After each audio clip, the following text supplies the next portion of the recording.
out our shirt on Teespring. The comparison between Donald Trump and Adolf Hitler is one of the most explosive and uncomfortable topics in modern politics. When people hear it, they often react with either immediate agreement or profound offense.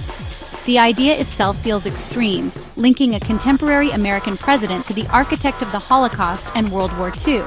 Yet, the comparison refuses to disappear.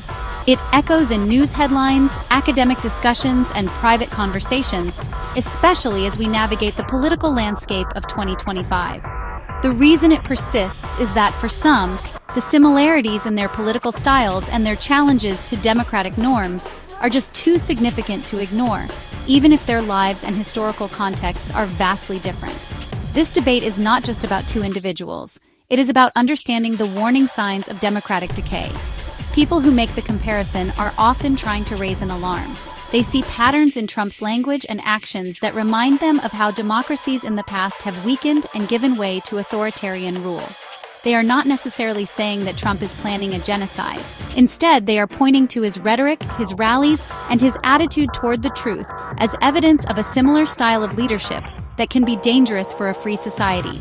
This conversation forces us to ask difficult questions about our own time and the strength of our institutions. On the other side of the argument are those who view the comparison as not only inaccurate, but also deeply irresponsible. They argue that it trivializes the unique horror of Hitler's regime and the suffering of his victims. To equate Trump's political actions with the systematic murder of millions is, in their view, a gross exaggeration that dishonors history. This perspective cautions that using Hitler as a generic symbol for a politician we dislike drains the term of its true meaning. It makes it harder to understand the specific historical circumstances that led to the rise of Nazism, and in doing so, weakens our ability to recognize and prevent such atrocities in the future. Therefore, the debate itself has become a major feature of our political discourse.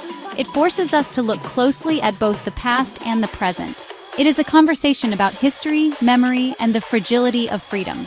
Whether one finds the comparison valid or offensive, engaging with it requires us to think critically about leadership, democracy, and the words we use.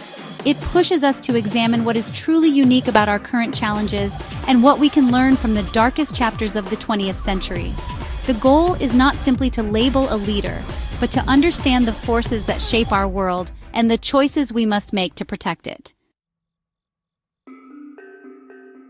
To understand the Trump-Hitler comparison, we must first look at how fundamentally different their early lives were. Donald Trump was born into a world of immense wealth and privilege in New York City. His father, Fred Trump, was a successful real estate developer who built a considerable fortune. From a young age, Donald was groomed to enter the family business, inheriting not just money, but also connections and a well-known brand. He attended military school and later an Ivy League university, the Wharton School of Finance. He never served in the military, receiving several deferments during the Vietnam War. His path was one of a businessman and later a celebrity, built on a foundation of inherited advantage. Adolf Hitler's beginnings could not have been more different. He was born into a modest middle-class family in Austria. His youth was marked by failure and disappointment. He dreamed of becoming a great artist but was rejected twice by the Vienna Academy of Fine Arts. He spent years living a difficult, aimless life in Vienna, struggling with poverty and a sense of personal failure. Unlike Trump, Hitler's identity was forged not in boardrooms but in the trenches of World War I. He served as a dispatch runner for the German army, was wounded, and received medals for bravery. This experience filled him with a fierce nationalism and a deep bitterness over Germany's defeat, which would later fuel his political ambitions. Their professional careers before politics also followed completely separate trajectories. Trump spent decades building his real estate and entertainment empire. He became a household name through his branding of skyscrapers, casinos, and golf courses, and later, as the host of the reality television show, The Apprentice. His identity was that of a larger-than-life tycoon, a symbol of capitalist success who was famous for being famous. His skills were in marketing, deal-making, and self-promotion. He was a creature of the media, comfortable in the spotlight and skilled at manipulating public perception for commercial gain, long before he entered the political arena. Hitler, in contrast, had no successful career outside of politics. After the war, he remained in the army for a short time, where he was assigned to spy on small political groups. It was during this work that he discovered his talent for public speaking and joined a tiny, obscure faction that would become the Nazi Party. Politics was not a second act for him, it was his entire life's work. He built his political movement from the ground up, fueled by a radical ideology and a powerful sense of grievance. While Trump entered politics from a position of established fame and fortune, Hitler entered it as an unknown with nothing to his name but his voice and his rage. The ways in which Donald Trump and Adolf Hitler achieved national power show another critical difference between them. Trump did not create a new political movement from scratch. Instead, he executed a hostile takeover of an existing powerful institution, the Republican Party. When he announced his candidacy in 2015, he was seen by many as an outsider, a celebrity entertainer who was not a true conservative. He used his fame and media savvy to dominate the primary debates, tapping into a deep well of frustration among a segment of the electorate. He defeated more than a dozen established Republican politicians to win the nomination, effectively remaking the party in his own image before winning the presidency in 2016. Hitler's journey to power was a much longer and more arduous process of building his own political vehicle. He did not take over an established party.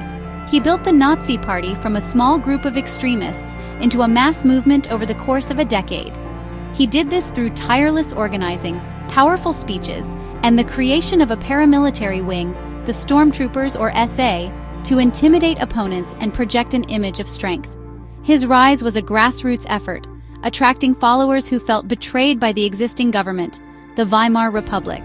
He carefully constructed an entire political infrastructure, complete with its own symbols, rituals, and ideology, which allowed him to eventually challenge and dismantle the democratic state. Furthermore, their initial ascents to the highest office were structurally different. Trump won the presidency through a legitimate, if contentious, democratic election. He secured enough votes in the Electoral College, the system established by the United States Constitution, to become president. While his victory was a shock to many, it occurred within the existing rules of the American political system. He was an insurgent candidate who worked within the system to win its top prize. His power was granted to him by voters in a single decisive election, after which he assumed control of the established machinery of the federal government. Hitler, on the other hand, was appointed chancellor in 1933, not because he won a clear majority in an election, but through a backroom political deal. The Nazi Party had become the largest party in the German parliament, but it did not have enough seats to govern alone. Conservative political elites, believing they could control Hitler, persuaded the aging president Paul von Hindenburg to appoint him as chancellor. They underestimated him completely. Once in power, Hitler moved swiftly to consolidate his authority, using an emergency decree after the Reichstag fire to suspend civil liberties and eliminate all political opposition. He did not win total power through an election. He used his initial appointment to destroy the democratic system from within. Despite their vastly different backgrounds, some of the most striking comparisons between Trump and Hitler are found in their personalities and leadership styles. Both men project an image of being the sole savior of their nation. Trump's famous declaration at the 2016 Republican National Convention, "I alone can fix it," captures this idea perfectly. It suggests that the country's problems are too great for ordinary politicians or institutions to solve, and that only a uniquely strong and decisive leader can rescue the people. This approach centralizes power and authority in one person, creating a powerful bond between the leader and his followers, who believe he is their only hope. This style of leadership is remarkably similar to the Führerprinzip, or leader principle, that was central to Nazi ideology. The Führerprinzip held that all authority flowed from the leader, Adolf Hitler, whose will was the ultimate law. This principle rejected the idea of debate, compromise, and democratic consensus. Instead, it demanded absolute loyalty and obedience to the leader, who was seen as embodying the true will of the nation. Like Trump, Hitler portrayed himself as a figure chosen by destiny to lead his people out of crisis and restore national greatness. This messianic self-perception is a key feature of their shared political style, creating a cult of personality around them. Another significant parallel is their shared narcissistic tendencies and extreme sensitivity to criticism. Both leaders display an insatiable need for praise and admiration, while reacting with intense anger to any form of opposition or perceived slight. For Trump, this manifests in constant attacks on the news media, political opponents, and even members of his own party who disagree with him. He often uses personal insults and labels anyone who criticizes him as an enemy of the people. This behavior goes beyond typical political disagreement. It seeks to delegitimize all sources of opposition, creating an environment where loyalty is valued above all else. Historians and psychologists have long noted similar traits in Hitler. He was known for his volcanic rages when confronted with setbacks or dissent. He surrounded himself with loyalists who would not challenge his authority, and he viewed any form of criticism as a personal betrayal and a threat to his mission. This extreme narcissism meant that policy decisions were often driven by personal ego and a desire to dominate, rather than by rational calculation or the well-being of the country. For both men, the world seems to be divided into two groups: loyal followers who admire them, and enemies who must be attacked and defeated. This mindset is fundamentally hostile to the give and take of democratic politics. A crucial similarity between Donald Trump and Adolf Hitler lies in their masterful use of media and propaganda to shape public opinion and build a loyal base. Both men understood the power of speaking directly to the masses, bypassing traditional gatekeepers of information. Hitler and his propaganda minister, Joseph Goebbels, were pioneers in using the mass media of their era, particularly radio and film. They used these technologies to spread their message into every German home, creating a powerful and immersive propaganda machine that manufactured a reality consistent with Nazi ideology. They understood that constant repetition of simple slogans and ideas could be more effective than complex arguments. Donald Trump, in a similar fashion, has proven to be his own most effective propagandist in the digital age. He has an intuitive grasp of how to use both traditional and social media to his advantage.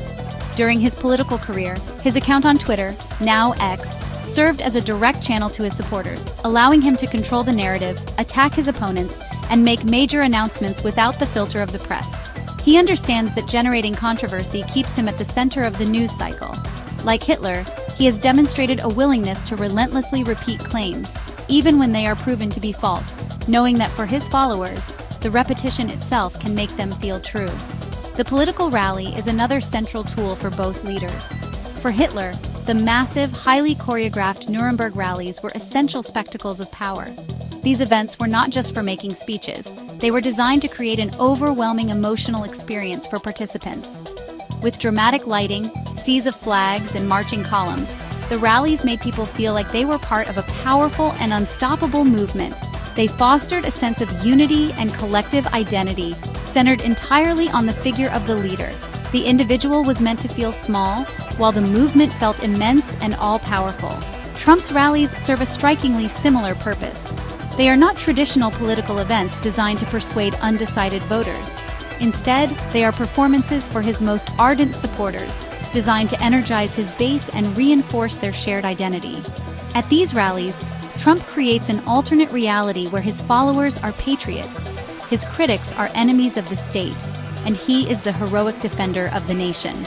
The atmosphere is one of entertainment and grievance, allowing his supporters to feel a direct, personal connection to him. Just like the Nazi rallies, these events are about building a community of belief that is sealed off from the outside world and its critical perspectives. One of the most concerning parallels between Trump and Hitler is, honestly, their shared willingness to attack the foundations of democracy itself. Both leaders have actively worked to undermine public faith in democratic processes, particularly elections. Hitler and the Nazi Party, consistently attacked the legitimacy of the Weimar Republic, which was Germany's democratic government in the 1920s and early 1930s. They portrayed it as weak, corrupt, and incapable of solving the nation's problems.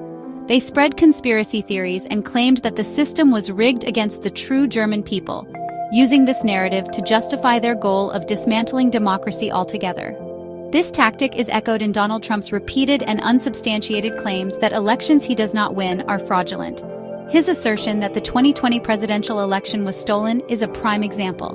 By refusing to accept his defeat and promoting conspiracy theories about widespread voter fraud, he has sown deep distrust in the American electoral system among his supporters.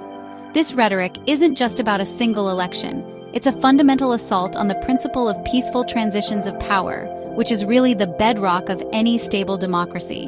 When a leader convinces his followers that the system is illegitimate, it opens the door to more extreme measures.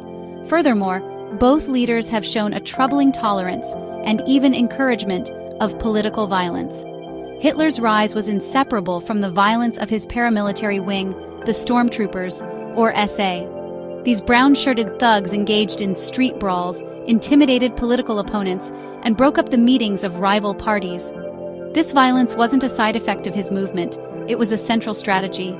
It created an atmosphere of fear and chaos, which made Hitler's promise of restoring law and order seem more appealing. He used the threat of violence to silence his critics and demonstrate his power. While the United States does not have large-scale paramilitary organizations like the SA, critics point to Trump's rhetoric as fostering a similar climate. His friendly language toward extremist groups like the Proud Boys and his encouragement of the crowd that marched on the U.S. Capitol on January 6, 2021, are seen as dangerous parallels. By telling his supporters to fight like hell, he blurred the line between political protest and violent insurrection. This willingness to flirt with political violence and to portray those who engage in it on his behalf as patriots represents a grave departure from democratic norms and a disturbing echo of how past authoritarian leaders have used intimidation to achieve their goals. Despite the noted similarities in style and rhetoric, many historians and commentators argue forcefully that the comparison between Trump and Hitler is not only historically inaccurate, but also morally dangerous. The most significant criticism is that it trivializes the Holocaust.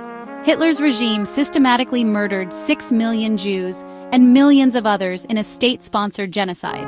This event, the Shoah, was a unique atrocity in human history, born from a deeply rooted and coherent ideology of racial anti-Semitism. To use Hitler as a political metaphor for any disliked leader, critics argue, diminishes the full horror of what he did and dishonors the memory of his victims.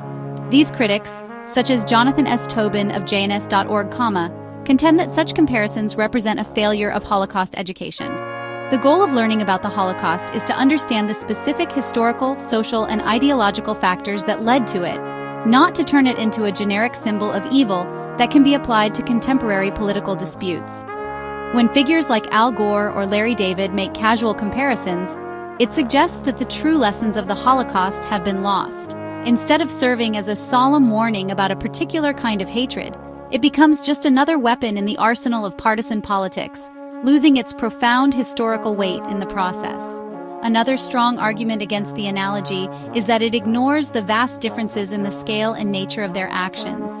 While Trump has been accused of authoritarian behavior and undermining democratic norms, he has not attempted to establish a one-party state, eliminate all opposition media, or implement a program of mass murder. The institutional checks and balances in the United States, such as an independent judiciary, a free press, and a federalist system of government, have so far proven more resilient than those of the Weimar Republic. To equate Trump's actions with Hitler's is to create a false equivalence that overlooks the very real and very different contexts in which they operated. Finally, critics warn that the constant use of the Hitler analogy is corrosive to public discourse. It makes civil disagreement nearly impossible. If you label your political opponent as Hitler, you are not just disagreeing with their policies, you are declaring them to be the embodiment of absolute evil. This makes compromise or conversation pointless. It encourages a mindset where political opponents are not just rivals, but enemies who must be destroyed, not engaged with. This kind of extreme rhetoric deepens political polarization, normalizes extremist language, and can paradoxically create sympathy for the person being targeted by what many see as an unfair and hysterical comparison. Ultimately, the debate over the Trump-Hitler comparison may reveal more about our own anxieties and the state of our democracy than it does about the two men themselves. The fact that this conversation is happening at all is a sign of deep unease. It shows that a significant portion of the population is worried about the direction the country is heading and the stability of its democratic institutions. When people reach for a historical figure as extreme as Hitler, It is often because they feel that the normal language of political criticism is no longer sufficient to capture the danger they perceive. The comparison is a symptom of a society grappling with profound political stress. The debate also acts as a mirror, reflecting our own understanding of history. How we use historical analogies shows what lessons we have or have not learned from the past. Those who focus on the similarities in rhetoric and propaganda are often trying to apply what they see as the key lesson from the 1930s, that the erosion of democratic norms and the demonization of opponents can be the first steps on a very dark path. They believe that waiting for concentration camps to be built is waiting too long. They are using history as an early warning system, trying to prevent a catastrophe by recognizing its early patterns. Conversely, those who reject the comparison are also drawing lessons from history, but different ones. They see the Holocaust as a singular event that must be protected from misuse. Their lesson is one of specificity and reverence. They argue that if we cheapen the memory of the Holocaust by using it as a casual insult, we risk forgetting what made it so uniquely terrible. They believe that protecting democracy requires historical precision, not emotional hyperbole. For them, the mirror of history reflects a duty to remember the past accurately, so that we can properly identify true threats without crying wolf and losing credibility. In this way, the comparison forces a national conversation about our core values. It compels us to define what we mean by democracy, authoritarianism, and freedom. It makes us question where the red lines are and what behavior we are willing to tolerate from our leaders. By wrestling with this uncomfortable analogy, we are forced to examine the health of our own political culture. Are we a society that values truth, respects institutions, and engages in civil debate? Or are we becoming more susceptible to demagoguery, conspiracy theories, and political division? The answers to these questions are found not in the past but in the choices we make today. So, what should we learn from this deeply troubled and controversial debate? A balanced conclusion is that Donald Trump is not Adolf Hitler, and the historical context of 2025 America is not 1930s Germany. The differences in their backgrounds, paths to power, and the scale of their actions are immense and cannot be ignored. The Holocaust remains a unique event, and using it carelessly as a political weapon risks disrespecting its victims and misunderstanding its causes. Acknowledging this is the necessary first step toward a more productive conversation about the challenges facing democracy today, moving beyond simplistic labels. However, dismissing the comparison entirely is also a mistake. The similarities in political style and technique are real and should serve as a clear warning. The use of mass rallies to create an emotional bond with followers, the relentless attacks on the free press, the spreading of a big lie to undermine faith in elections, and the demonization of political opponents are all tactics that history has shown to be dangerous to a free society. These are not just features of Trump's personality, they are tools that have been used by authoritarians in the past to erode democracy from within. The lesson is not that Trump is a Nazi, but that his methods rhyme with a dark chapter of history we should never forget. The real value of this debate, then, is not to prove that one man is like the other, but to use the comparison as a diagnostic tool for the health of our own democracy. It should prompt us to strengthen the institutions that protect us from authoritarian tendencies. This means defending an independent judiciary, supporting a vibrant and critical press, and protecting the integrity of our elections. It means demanding a higher standard of public discourse from our leaders and rejecting the politics of personal destruction. The responsibility does not lie with one leader, but with all citizens to be vigilant guardians of their own democratic norms and values. Ultimately, safeguarding the future requires us to be both historically precise and civically engaged. We must learn the specific lessons of the Weimar Republic's collapse without falling into the trap of lazy historical analogies. We must be able to criticize a leader's authoritarian language and actions without needing to label him the next Hitler. The most important lesson is that democracy is not a given. It is a fragile system that requires constant maintenance.